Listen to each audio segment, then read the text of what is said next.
All right, folks, welcome to According to Sam. This is episode 197. Thank you guys so much for tuning in.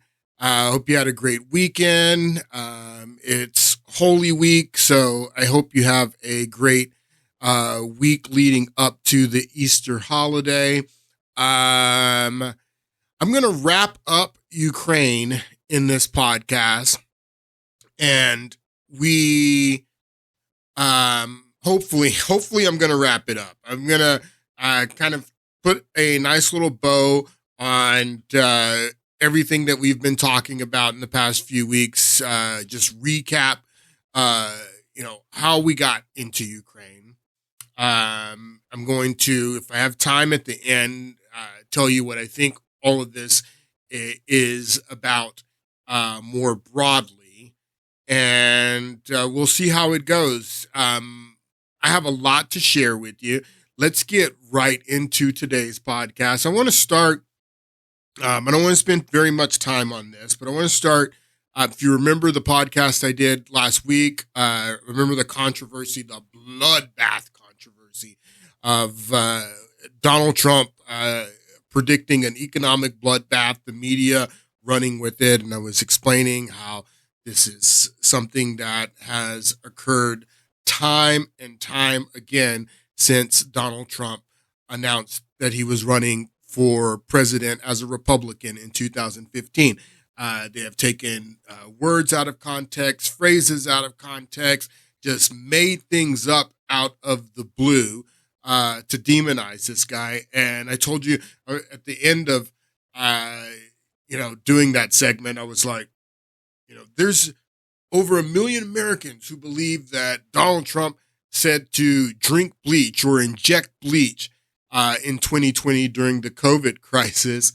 And I have another Joe Biden promo here to share with you that he put out just the other day, where he claims that Donald Trump says to inject bleach, which is an absolute lie. And Joe Biden's entire campaign is built on lies over and over again. This guy is such a liar. He had to drop out of the 1988 presidential election when he was running in 1988 because of all of his lies. This guy is such a liar. I mean, he says that he cut the national deficit by $1 trillion. It's a lie. He said last week in this interview he did with Jonathan Capehart that black wealth is up 60% under his administration. A lie. Here, take a look at this clip, and I'm going to find the clip from he having to drop out of the 1988 election because of his lies. I want to make those $800 ACA savings permanent.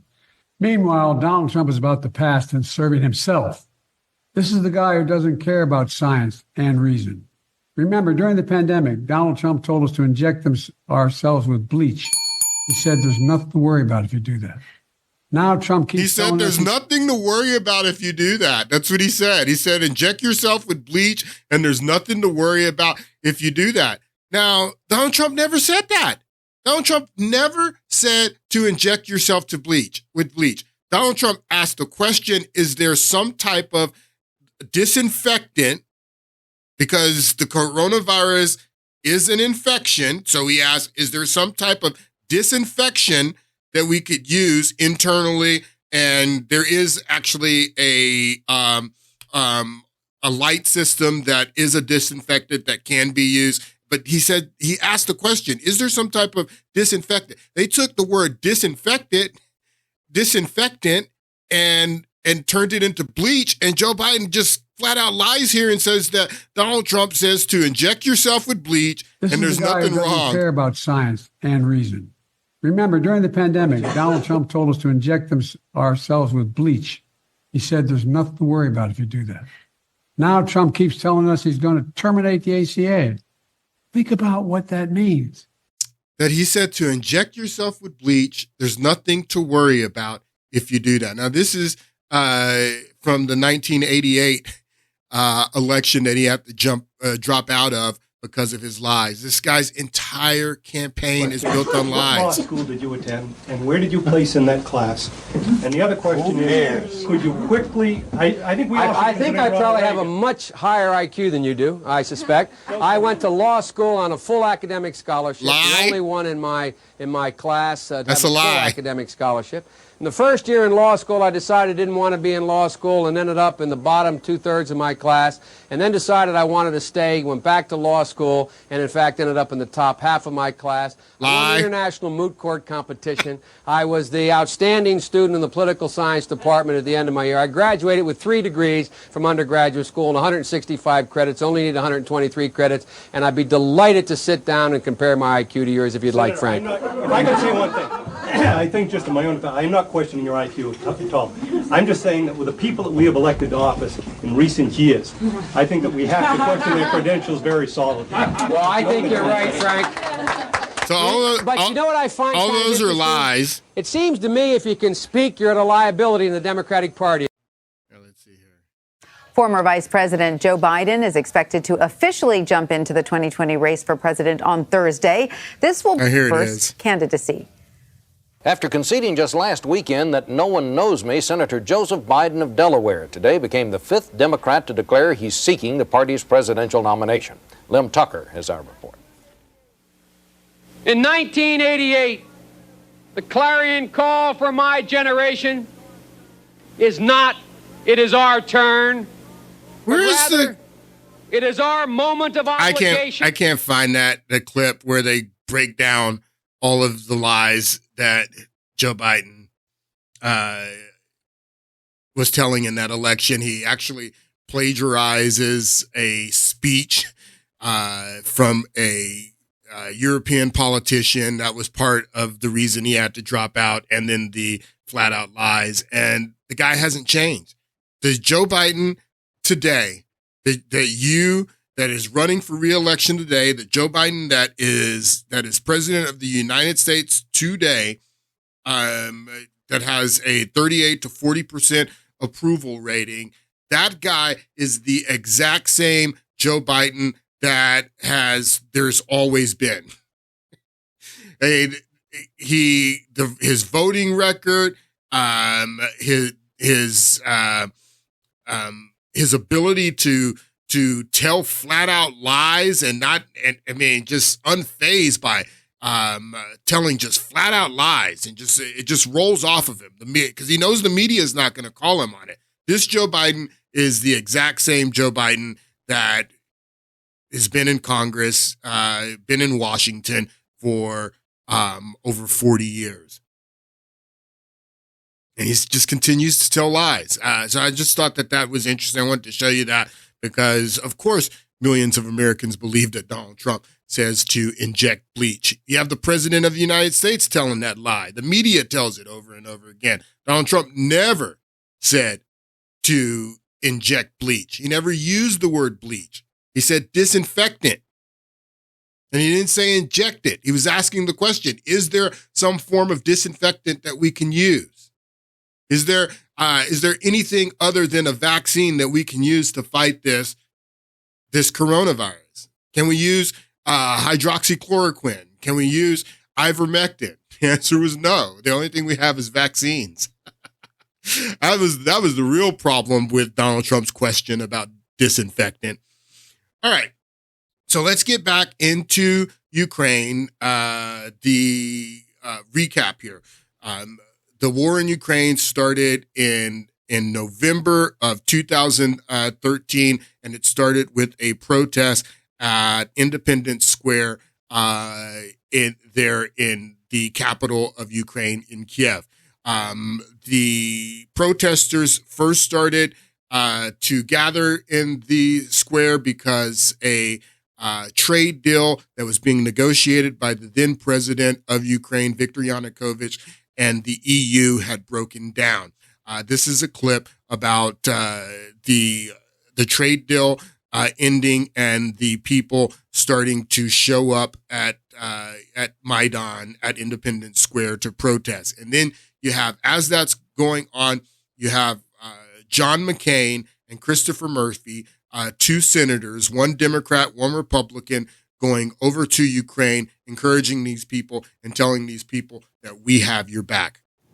The European Union cut off trade talks with Ukraine today, saying the former Soviet republic's terms have, quote, no grounds in reality. That development fired up protesters. It was a terrible deal. It was a terrible deal. Listen, that's a quote from the Yanukovych government. I mean, he's attempting to negotiate with them, but they're offering him a deal that is not good for the Ukrainian people. And I guess that the people who protested just wanted him to accept any deal just so we have some connection to the EU. That this connection to the EU is the first step to us being accepted into the EU and into NATO. So even if it was a crappy deal, these people who showed up to Maidan, they wanted Yanukovych to take it. That's how much they wanted to be connected to the EU. And the EU was offering them a crappy deal. And that's why Yanukovych backed out of the deal. Didn't have anything to do with Russia. It did have to do with Russia because Putin told them that if you accept this deal, then we're closing our borders for, not for, visitors, but for goods. We're closing our borders. You won't be able to ship goods into our country, which makes all the sense in the world. Why would, if you're doing a trade deal with the EU, why would Russia allow their, border to be open for European goods to flood Russia as well? So all of this was being considered by Yanukovych, and Yanukovych says that the deal that the EU was offering it wasn't worth it for me to shut our borders with Russia. Grounds in reality. That terms have, quote, no grounds in reality. That development fired up protesters in the capital city of Kiev, who were joined this afternoon by Republican Senator John McCain of Arizona and Democrat Chris Murphy of Connecticut. They told the crowd of more than 200,000 that Americans support their resistance. Protesters want... So Americans support their resistance. In 2014, Americans didn't even know anything about this resistance. What are you talking about, McCain, that Americans support this resistance? I didn't support this resistance. Did you support this resistance in 2014?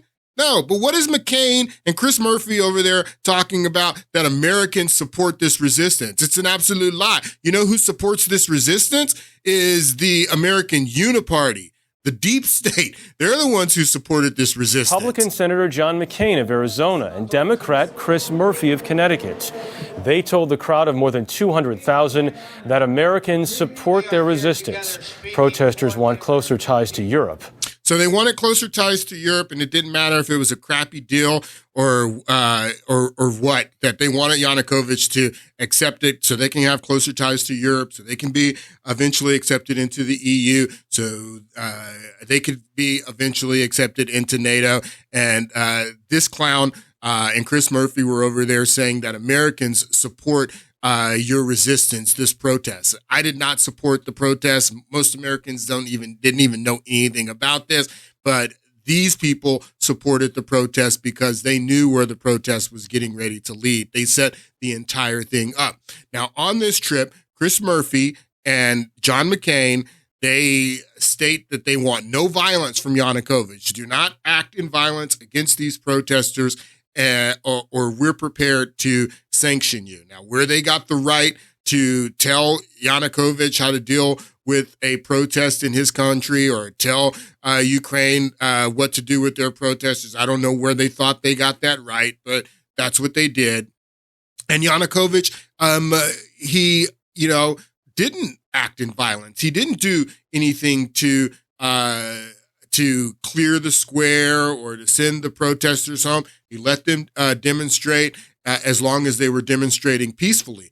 But in February, somebody started shooting at both the Yanukovych side and the protesters, which the protesters also included a small minority of very violent and well-armed Nazis. And then when that morning on February 20th, when someone started firing at both sides, the Yanukovych side and the side of the protesters, the Nazis, and the Yanukovych government start firing at each other. And then that set off the violence that happened on February 20th and the 21st, which forced Yanukovych to leave. Now, Yanukovych, before this happened on February 20th, he had already been negotiating with France and with Germany. And Germany at this time was the number one customer of Vladimir Putin and buying natural gas. So they had a business relationship. And the gas that was coming into Germany was also being distributed out to other European countries. So there was a business incentive for Europe to work out a peaceful settlement in Ukraine. That is why Victoria Nuland in the leaked phone call says F the EU, because they don't care about your economic incentive to work out a peaceful settlement, Europe. We want this war to happen. That's why Joe Biden blew up the Nord Stream pipeline. They wanted to sever this economic relationship that Putin had with Europe, so that would sever the incentive for Europe to try to work out a peaceful settlement. But in February of 2014, Germany and France were trying to negotiate a peaceful settlement before the violence started in Maidan. And Yanukovych had agreed to do early elections, which he was sure to lose, and that would have settled the whole thing, and he would have, left. They would have done new elections, and someone else would have been elected. But I guess the United States didn't want that to happen. That's why I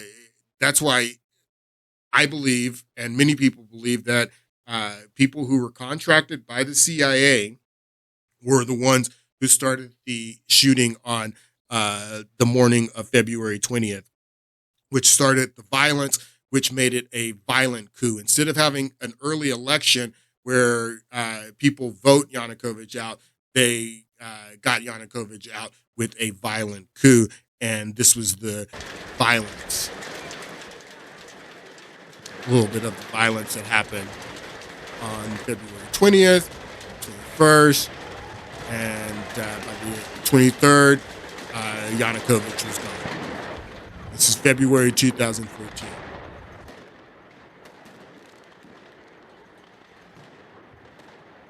So the violence did start. Yanukovych left. And if you remember, we started off this series of podcasts talking about George Soros. We talked about, we've watched a lot of this interview that George Soros did with the current number 2 in Canada. This is Justin Trudeau's deputy prime minister, and her name is Christina Freeland, and she's doing an interview with George Soros. We watched a lot of this where George Soros says this. Well, yes, because basically, in many ways, I set up the foundation in Ukraine in 1990. So George Soros admits that he set up the Civil Society Foundation in 1990. So he had been there organizing, since the wall came down in Berlin. The wall came down in 1989, 1990s when he set up his foundation. 1990 is also the meeting in Helsinki. I believe it's in Finland, where George H.W. Bush tells Gorbachev that if you allow Germany into NATO, that we won't move any further east, which was a lie. So 1990 is when he sets up this foundation. 1990 is when that meeting happens. The wall comes down in 89. So George Soros had been there in Ukraine, organizing people, funding scholarships, getting everything ready, where he could call people to protest the way he did in 2014. That was all because of civil society. After the coup, Nazis began to take over not only the government, the interim government were Nazis, but Nazi ground forces, the Azov Battalion, C-14, Right Sector, all these different Nazi groups, they start to spread out of Kiev and they start to head down into these areas that are in the southern eastern part of Ukraine, which are highly populated by Russian-speaking Ukrainians. Odessa, Crimea, Mariupol, which we looked at on Friday, the Donbass region. So these Nazi groups start to spread out into these areas so they can demand compliance from these people and, demand and bring them under heel so they will accept what is going on in Kiev.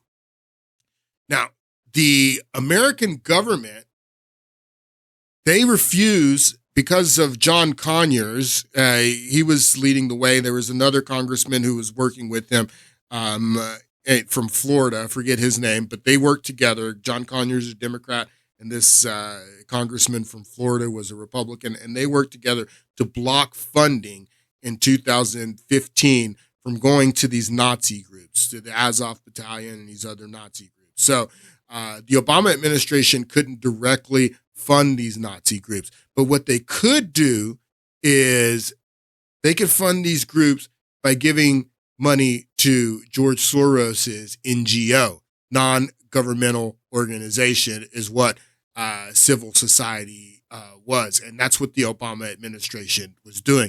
They were funding the Nazis through the CIA under the table, and then also through civil society was funding these Nazis as they carried out these missions to go into these regions and to bring these regions under the submission of the new government. The People's Front. The People's Front was the interim government that took control after the coup d'etat. Arseniy Yatsenyuk says right here, People's Front, also translated into National Front or Popular Front, is a nationalist and conservative political party in Ukraine founded by Arseniy Yatsenyuk. Arseniy Yatsenyuk is who Victoria Nuland and the leaked phone call is saying that this is who I think should be the leader. This is who we want to be in the leadership. And Arseniy Yatsenyuk becomes the interim prime minister. Alexander Tochnov becomes the president. So if you go back to this piece that I showed you guys, when we talked about Arseniy Yatsenyuk, this comes from The Guardian. And then you go down to this last paragraph. I'm going to read it for you because you probably can't see it, but it's talking about Arseniy Yatsenyuk, who is Jewish. Arseniy Yatsenyuk is Jewish, but this last paragraph says he has played down his Jewish Ukrainian origins, possibly because of the prevalence of anti-Semitism in his party's Western Ukraine heartland. And the party that they're talking about here is this party, the party that was created by Arseniy Yatsenyuk and Alexander Tochnov, the People's Front. Okay, so this is who takes control after the coup, Nazis. And then again, you had other Nazi groups that were on the ground that were reinforcing the will of the Nazi government in Kiev. You had C-14. C-14 was a branch of Swoboda. Swoboda, let me read it here for you. The All-Ukrainian Union Freedom, commonly known as Swoboda, is a ultra-nationalist. So it's funny because it says the People's Front is a nationalist group, but Swoboda is an ultra-nationalist. They're all Nazis, people. They're all Nazis. Svoboda is an ultra-nationalist political party in Ukraine. It is led by Oli Tonnybuk. And then Oli Tonnybuk is also who Victoria Nuland is talking about in the phone call, where she says Tonnybuk should not go into the new government. Yatsenyuk should be the new prime minister, and Yatsenyuk becomes the new prime minister. But she says Tonnybuk, he should be on the outside. This is Tonnybuk giving the Nazi salute here, that Tonnybuk should be on the outside helping Arseniy Yatsenyuk. This is a picture of Tonnybuk with Arseniy Yatsenyuk. Here's John McCain when he and Chris Murphy came here, and he's standing with Tonnybuk on the stage telling the protesters that we supported their revolution. Most Americans didn't even know anything about this revolution. We didn't support this revolution. Obama brings Arseniy Yatsenyuk to the White House. We are supporting this thing all the way with Nazis. All right, so I want you to listen to this clip. This is a 60 Minutes interview that they do with George Soros. Like, I think it's in the 80s. This interview is super old, but tells you a little bit about George Soros's history of working with Nazis. His history of working with Nazis didn't just start in Ukraine in the 1990s. At the center of George Soros, there's an inherent contradiction. Which is? Which is, on one hand, you're the capitalist who does not care about the social consequences of his act, and on the other hand, you are a philanthropist who cares only about social consequences. How do you resolve the two? Recognizing that as a competitor, I've got to compete to win. As a human being, I am concerned about the society in which I live. Which George Soros am I talking to now? The amoral George Soros or the moral George Soros? It's one person. It's one person who at one time engages in amoral activities and at the rest of the time tries to be moral. Wow, he says, listen to what he says. Engages in amoral activities. The moral George Soros. It's one person. It's one person who at one time engages in amoral activities and at the rest of the time tries to be moral. To understand the complexities and contradictions in his personality, you have to go back to the very beginning, to Budapest, where George Soros was born 68 years ago to parents who were wealthy, well-educated, and Jewish. When the Nazis occupied Budapest in 1944, George Soros' father was a successful lawyer. He lived on an island in the Danube and liked to commute to work in a rowboat. But knowing there were problems ahead for the Jews, he decided to split his family up. He bought them forged papers, and he bribed a government official to take 14-year-old George Soros in and swear that he was his Christian godson. But survival carried a heavy price tag. While hundreds of thousands of Hungarian Jews were being shipped off to the death camps, George Soros accompanied his phony godfather on his appointed rounds, confiscating property from the Jews. Wow. These are pictures from 1944 of what happened to George Soros' friends and neighbors. You're a Hungarian Jew who escaped the Holocaust by posing as a Christian. Right. And you watched lots of people get shipped off to the death camps. Right. I was 14 years old. And I would say that that's when my character was made. In what way? Wow. That one should think ahead, one should understand and anticipate events, and one is threatened. It was a tremendous threat of evil. I mean, it was a very personal experience of evil. My understanding is that you went out with this protector of yours who swore that you were his adopted godson. Yes, yes. Went out, in fact, and helped in the confiscation of property from the Jews. That's right. Yes. I mean, that sounds like an experience that would send lots of people to the psychiatric couch for many, many years. Was it difficult? No, I'm amoral. Not at all. No, I'm amoral. Maybe as a child you don't see the connection. You were 14. But it created no problem at all. No problem. No problem.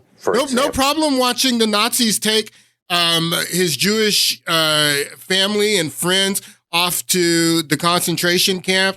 No problem going with his protectorate, who was paid by his father to swear that he was a Christian and was going around confiscating property from these Jewish friends and family as they were going off to the concentration camp. No problem. He says no problem. No problem. No feeling of guilt. No problem. No. For example, that I'm Jewish, and here I am watching these people go. I could just as easily be there. I should be there. None of that. Well, of course, I could be on the other side, or I could be the one from whom the thing is being taken away. But there was no sense that I shouldn't be there because. So George Soros, what I'm trying to tell you is that George Soros has no problem working with Nazis. That when he started working with these Nazis in Ukraine, that this was something that had to be done.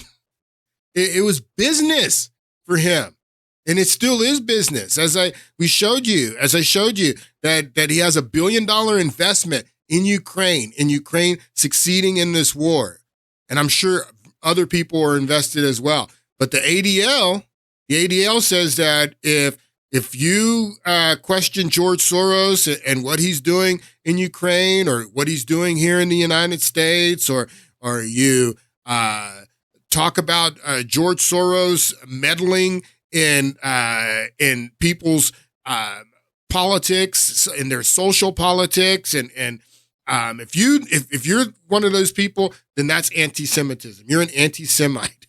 You're an anti-Semite because you have conspiracy theories about George Soros. But there aren't conspiracy theories. George Soros admittedly worked with Nazis as a child, and he worked with these Nazis to support these Nazis in Ukraine. Starting in 1990, is what he says. 1990. He began those efforts. There were many years, I think, when it seemed it was all useless. Does it say something to you, teach you something about open society, civil society building? Well, yes, because basically, in many ways, I set up the foundation in Ukraine in 1990. 1990. Which was 2 years before the independence of Ukraine. That was it was an offshoot of the foundation in Russia. I set up a cultural initiative foundation in the Soviet Union in 1987, and then we built this branch in Ukraine in 1990. So he had the organization on the ground. The Obama administration couldn't directly fund the Nazi government because they were being blocked by Congress, but the Obama administration could fund his NGO, which they did, and the CIA, using black ops and supporting the Nazis under the table, just like they did with Iran-Contra in the 1980s, sending arms to Nicaragua. They're doing the same thing in Ukraine.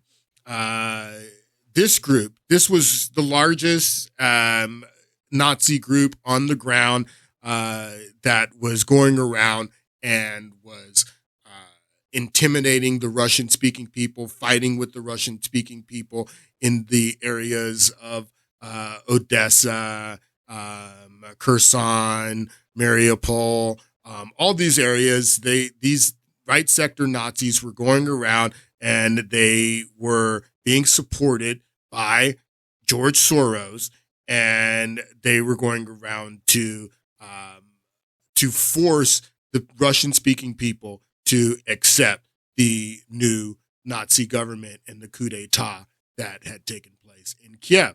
The right sector, the coalition became the political party on the 22nd of March, 2014, which at the time it claimed to have roughly 10,000 members, 10,000 members of right sector. The founding groups included Trident, okay? So who's this Trident group? So the Trident logo, you'll see, you've seen this. This comes from Trident, or Trizub, is a Ukrainian paramilitary organization founded in 1993. So just 3 years after George Soros sets up his civil society foundation there in Ukraine, Trident is founded, and it's founded by the Congress of Ukrainian Nationalists. You'll see this flag with the red on top and the black. This is the right sector flag that they adopted as well, the red and black flag. Its full name is Stefan Bandera, and this was the guy, the Nazi that I told you about, that the Viktor Yushchenko gave him hero status, national hero status, and then Viktor Yanukovych, he rescinded the hero status of Bandera. Many of the Nazis, they revere Bandera, and that turned them against Yanukovych. So the right sector came from this group, this Trizub group, Trident. And the right sector had 10,000 members in 2014 that were going around the country of Ukraine, brutalizing Russian-speaking people. And in the Donetsk region, it was more of the Azov battalion. The Azov battalion was founded in May 2014, and they were the ones that were carrying out most of the operations in the Far East, in the Donbass region. But right sector was coming down here. I told you that right sector had blocked the roads from anything going into Crimea. They had dammed, the new government had dammed the water from coming down into Crimea, so they didn't have any fresh water. Again, just being very, very hostile towards them. And they were pushing the people, intentionally pushing these people into the arms of Putin. They were, I'm going to show you here in a moment, it's like they were trying to force Putin to act. They were trying to force him into invading Ukraine. This is a clip from the Ukraine on Fire movie about the right sector. Take a listen. In the middle of the 1980s, perestroika meant restructuring towards liberalization and democratization. It certainly had a positive impact on the international situation. Astonishing news from East Germany, where the East German authorities have said, in essence, that the Berlin Wall doesn't mean anything anymore. This is 1989. But inside the USSR, the weakening of Kremlin control had different consequences. In Ukraine, a nationalistic political organization, Narodny Ruch, or People's Movement, emerged in 1989 due to this new openness. They advocated for independence of Ukraine from the USSR and became an incubator for leaders of Ukrainian neo-Nazism. In 1991, one of them, Oleg Tyagnybok, founded Svoboda, an openly radical nationalist party preaching the good old principles of Bandera. Вони готувалися і боролися з москалями, боролися з німцями, боролися з жидвою і з іншою нечистю, яка хотіла забрати в нас нашу українську державу. Purge Ukraine from the Jews and Russians, Ukraine for Ukrainians, and so on. His statements got him 5th place in the Simon Wiesenthal Center Top 10 Anti-Semitic World Leader Rankings of 2012. But also, sadly, attracted numerous followers. Dmitry Yarosh founded another extreme right organization, Trizub, or Trident. in 1994. In April 2013, Jarosz became an assistant to a member of parliament from the opposition party Udar. Later that same year, he would become the leader of the most radical Ukrainian Nazi group, the Right Sector. Andrei Parubi would soon appear leading a whole army of ultranationalist warriors. This is Azov.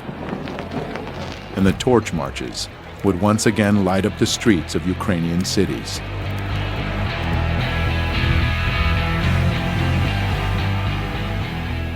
All right, so they were working with Nazis the entire way. They knew that they were working with Nazis, the Obama administration, and the Nazis and their violence. This fire march actually is happening down in Odessa.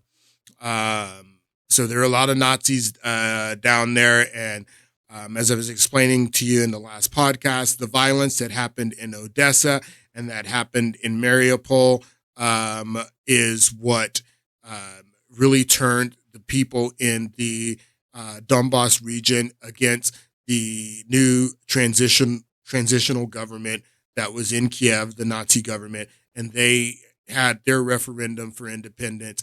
And then after they have their referendum of independence, the president, the interim president, Oli Alexander, this guy,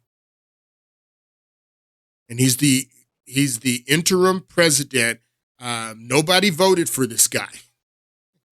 They tell you that we got to stand up for democracy. Nobody voted for this guy. They staged a coup, and this guy becomes the president. And he's the leader of a Nazi party called the People's Front. So after the people of Donbass, they turn against the government, and they have a referendum. They want to be annexed by Russia the way Crimea was. Russia refuses to annex them because Russia's attempting to negotiate a peaceful settlement, because Russia's still got to do business with the rest of Europe and sell gas to them. So he doesn't want to turn Europe, the European Union, against him, because he's a business partner of them. He's selling gas to them. So no, even though he had annexed Crimea, he refuses to annex Donbass, but he tells them that he's going to protect them.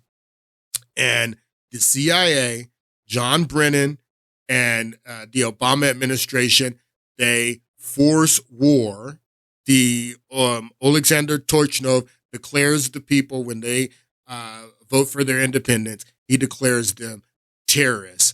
And being led by John Brennan and the CIA, then he sends the Nazi armies, the Azov Battalion, and others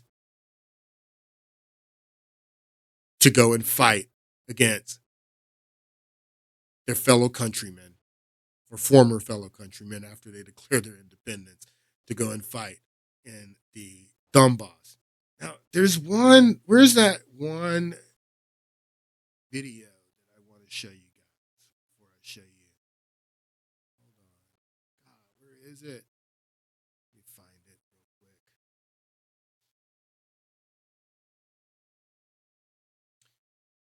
quick. Because I just want to say something, man. When you radicalize children, you are a special type of evil. I think about this when I think about when you look at old pictures of the Ku Klux Klan, and you see children, toddlers, walking around in Klan robes and hoods. You're like, somebody sat at a sewing machine and sewed a Klan robe for a child. It's like, wow.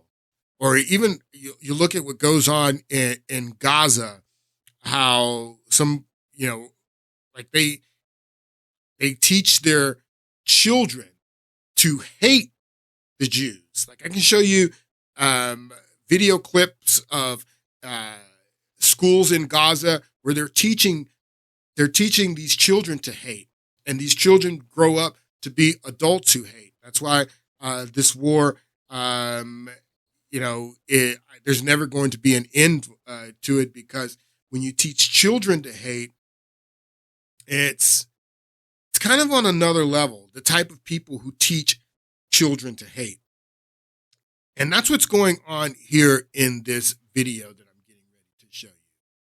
This is a video of a BBC reporter in the Donbass region in 2014 and 2015 when this war is going on. And she comes into their home. She's breaking bread with them. She has some tea, and they're just talking about this conflict from their point of view. And I want you to see this because it's very interesting. And then I'm going to show you how the CIA went to attack these people, these very people, and called them terrorists.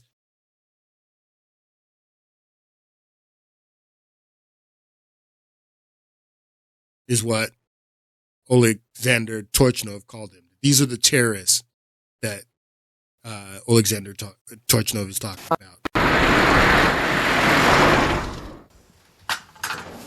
We just been invited to Victoria's house for some tea. And this is a family of farmers, so Victoria and Gennady, and they're farmers here. Мы не из-за того, что мы там за Россию или там мы хотим за отделение. Вопрос в том, чтобы люди жили. Listen to what she says. Пусть это будет правительство, оно будет нормальное. Hold on, I'm going to read this for you.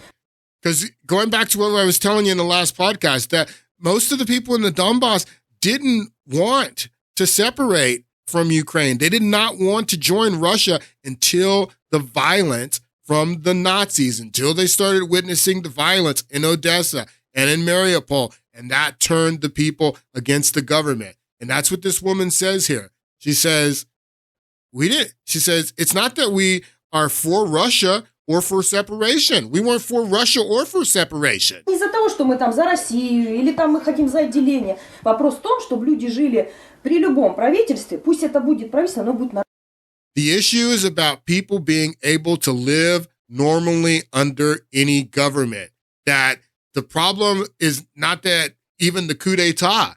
The problem was that these people were dehumanizing us. These Nazis, they resent us and they wanted to dehumanize us because they hate us just because we're Russian. That's what was going on here. Нормально.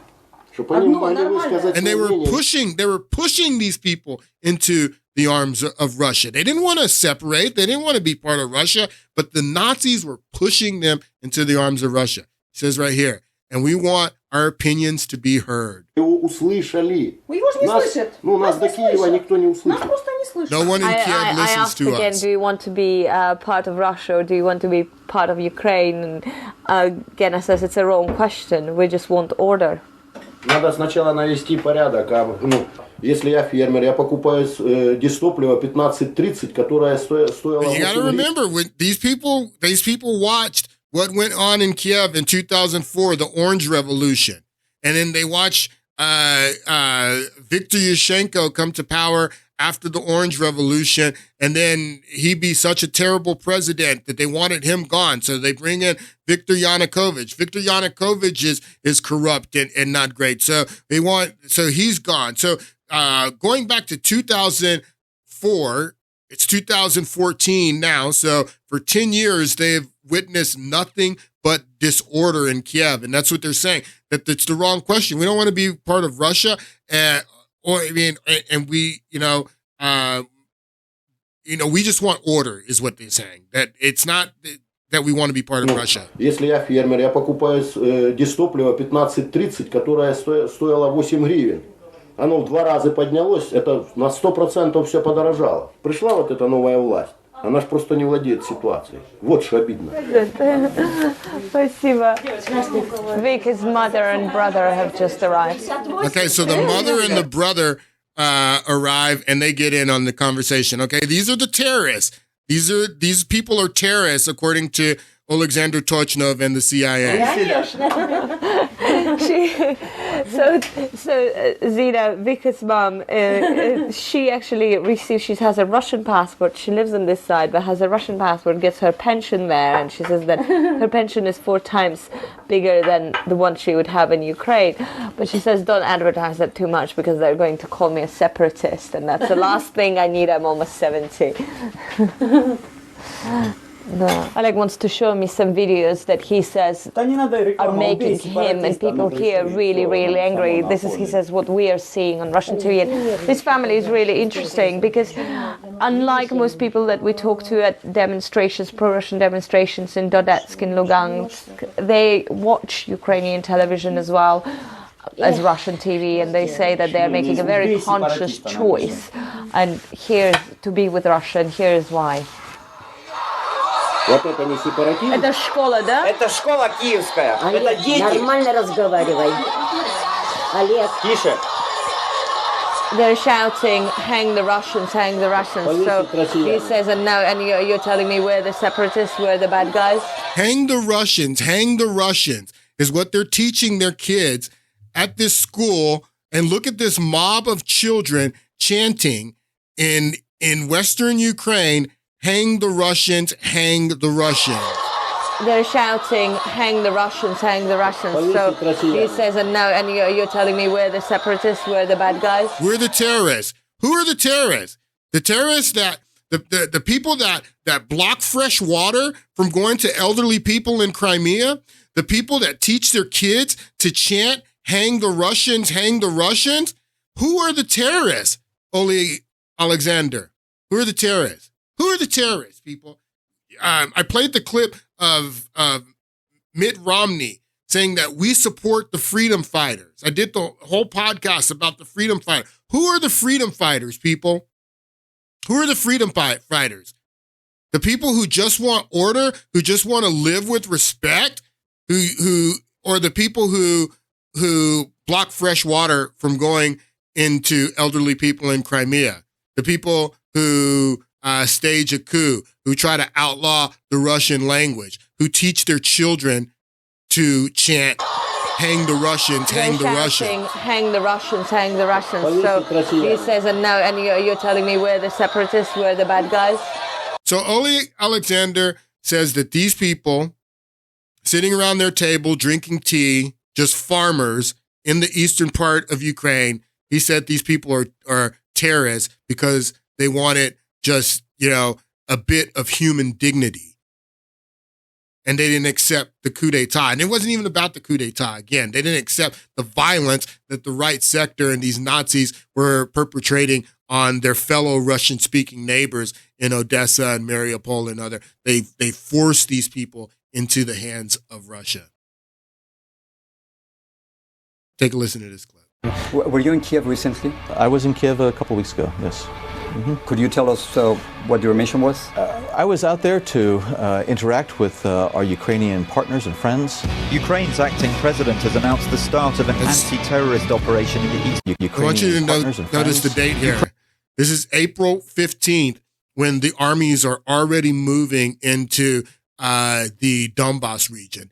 The Donbass doesn't have their elections for another 3 weeks. On May 11th is when they actually have their elections. So what I'm showing you is that Turchinov and the CIA and these Nazis started acting very hostile to them, aggressively, militarily, before they even had the referendum to separate in Donbass. Ukraine's acting president has announced the start of an anti-terrorist operation in the east of the country.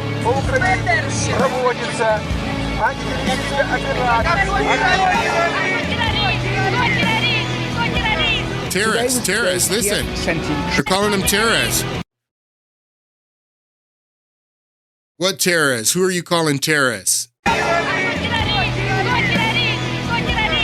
Today was the day Kiev sent in troops to try to wrest back control of the east. Я встречался с теми людьми, которые стоят на улице.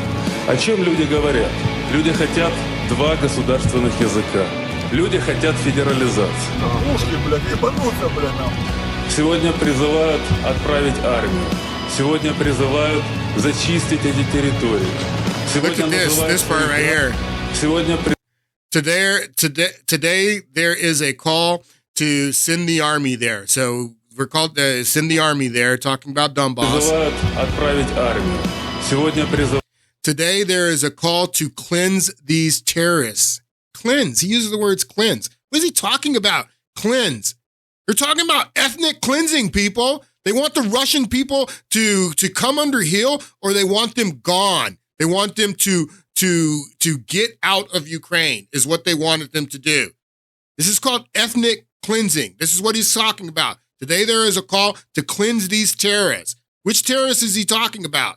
He's talking about these people in Donbass, this farmer, these people sitting around the table watching a video of the real terrorists. They're shouting, hang the Russians, hang the Russians. They're watching the real terrorists say, hang the Russians, hang the Russians. There's a call to cleanse these terrorists. Сегодня призывают зачистить эти территории. Сегодня называют своих граждан террористами. Для чего? Я действительно считаю, что у нас есть возможность сохранить страну. Но для этого нужно остановить эскалацию насилия, прекратить военные операции, выступить в переговоры.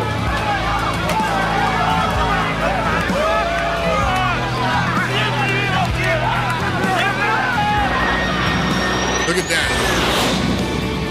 It's a jet. They use jets to bomb the people, the terrorists, these people. They bombed them.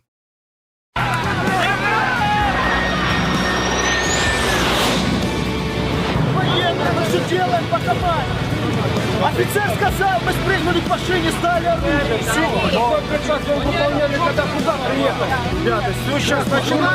Alright, so I'm gonna finish up this. I'm gonna play a little bit of the interview that Tucker Carlson did with Vladimir Putin a few weeks ago. Vladimir Putin tried to negotiate. He tried to, but before he took his armies into Ukraine. I showed you last week. He entered into the Minsk protocols to try to come to a peaceful settlement. Before it was necessary for him to invade, they couldn't come to a peaceful settlement. And then when Joe Biden comes in, you know, what better time to act than when you have the weakest president in the last 50 years become the president of the United States. That was obviously the time for him to act, and he was pushed to it, and that's why he invaded, is because he was forced to invade. The United States government, the CIA, and the Nazis in Ukraine were pushing him and forcing him to act in every sense of the way. And even I showed you last week how Angela Merkel, even though she was buying gas from Russia, she admitted that the Minsk protocols, the Minsk Accords there in Belarus were just a ruse to allow Ukraine to build up their armed forces, to build up their military in preparation for an invasion. I'm not going to be able to get into the meat of what I wanted to get into and what I really think this is about. So we'll pick that up on Friday. Let's just listen to a little bit of Putin here before we get out of here today. Technically, they did everything right. They achieved their goal of changing the government. However, from a political standpoint, it was a colossal mistake. Surely it was political leadership's miscalculation. They should have seen what it would evolve into. So, in 2008, the doors of NATO were opened for Ukraine. In 2014, there was a coup. They started persecuting those who did not accept the coup, and it was indeed a coup. They created a threat to Crimea, which we had to take under our protection. They launched the war in Donbass in 2014 with the use of aircraft and artillery against civilians. You just saw the aircraft. You just saw the aircraft that they used on civilians. That's what he's talking about. Everything Putin says here is truth. And artillery against civilians. This is when it all started. There's a video of aircraft attacking Donetsk from above. They launched a large-scale military operation, then another one. When they failed, they started to prepare the next one. All this against the background of military development of this territory and opening of NATO's doors. How could we not express concern over what was happening? From our side, this would have been a culpable negligence. That's what it would have been. It's just that the U.S. political leadership pushed us to the line we could not cross. They pushed. Doing so could have ruined Russia itself. They pushed. He says the U.S. leadership, the Obama administration, they pushed. They continued to push us, to push us, to push us, to push us. They wanted the war. And there's a reason why they wanted the war. That's what we'll talk about in the next podcast. I'm going to explain to you exactly why they kept pushing Russia, why they wanted this war, and what this is all about.